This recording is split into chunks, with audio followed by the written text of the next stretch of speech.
원내대책회의 시작하겠습니다. 최근 부동산 대책 정책에 대한 국민적 우려가 커지고 있습니다. 집값, 전세 월세 가격이 모두 오르면서 집 있으면 세금 폭탄, 집 없으면 전월세 폭탄이라는 비상 상황이기 때문에 현장의 목소리를 듣기 위해서 오늘 특별히 오세훈 서울시장님을 원내대책회의에 모시게 되었습니다. 앞으로도 우리 당 시도지사님을 모셔서 지역의 현안과 주민들의 목소리를 듣는 기회를 가지고자 합니다. 어제 정부가 부동산 공급 대책을 발표했습니다. 이재명 정부 들어 벌써 세 번째 공급 대책 발표입니다. 세 번째 대책인데 내용은 늘 똑같은 재탕 발표입니다. 총 150만 호가 넘는 공급이라고 자랑하는데 이 중 135만 호는 작년 9.7 대책에서 발표했던 LH 주도의 공공주택 공급 계획을 재활용한 것입니다. 이쯤 되면 이재명 정부가 부동산 공급 대책을 일종의 숫자 노름으로 여기고 있는 것은 아닌지 의문스럽습니다. 135만 호에 더해 신규 택지 10만 호를 포함한 23만 호 플러스 알파를 추가로 확보한다고 합니다. 이 중에서 어디에 지을지 입지를 발표한 것은 서울 강서, 경기 남양주, 경기 광주 세 곳의 2만 7천 호밖에 없습니다. 나머지는 어디에 지을지도 결정되지 않았고 실체가 불분명합니다. 그러니까 150만 호, 135만 호, 23만 호, 10만 호 숫자는 복잡한데 당장 주택 공급이 부족한 도심 지역을 위해 새로 발표된 내용은 서울 강서구 1천 가구밖에 없는 것입니다. 국민을 현혹시키는 현란한 눈속임용 숫자 노름입니다. 그마저도 실제 착공까지 몇 년이 걸릴지 알 수 없는 장기 대책입니다. 이재명 정부의 공공주도 주택 공급에 대한 편향된 아집으로 인해 이미 타이밍을 많이 놓친 측면이 있습니다. 거기다가 이렇게 새로운 내용 없는 재탕 발표에 덧붙여 눈속임용 숫자 노름으로 일관한다면 아무리 좋은 대책이라도 시장과 국민의 신뢰를 잃어버릴 수밖에 없다는 말씀을 드립니다. 오늘 서울시장님께서 오셨는데 서울의 문제는 아닐 수 있지만 결국은 우리 대한민국 모두의 문제가 되는 이야기를 한 말씀 더 드리겠습니다.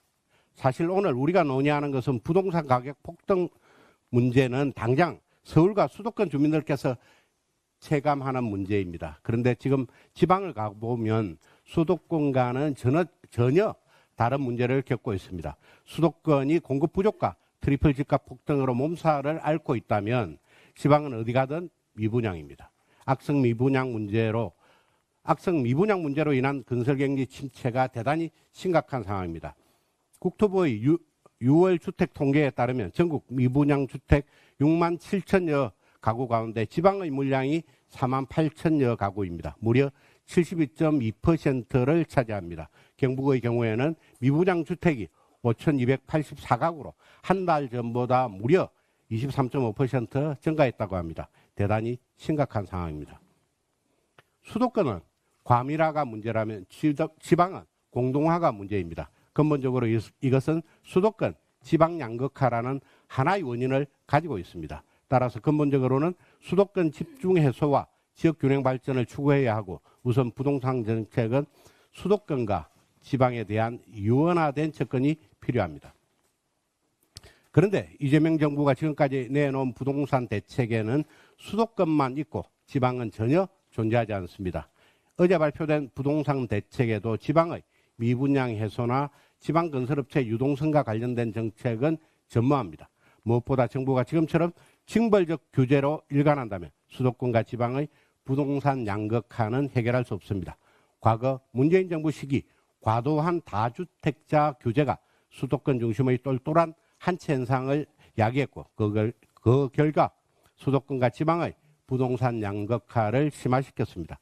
지금 이재명 정부도 같은 기조의 정책을 추진하고 있기 때문에 그 결과는 뻔히 예상됩니다. 이제는 정부가 수도권과 지방의 상반된 현실을 직시해야 합니다. 지방의 미분양 해소와 경기 진작을 위한 대책을 내놓아야 합니다. 수도권에는 재건축, 재개발 활성화를 통한 안정적 공급 시그널을 주고 지방에는 다주택 규제 완화와 세제, 금융 지원을 통한 민간 수요 진작을 도모해야 합니다. 서두에서 말씀드렸다시피 국민의힘은 추후 대구, 경북, 경남시도지사님들도 원내 대책회의에 모시고 논의하고자 합니다. 그때 이 같은 지방 부동산 문제에 대해 보다 심도 있게 논의하겠다는 말씀을 드립니다. 재미있게 보셨다면 구독, 좋아요, 알림 설정까지 꼭 눌러주세요.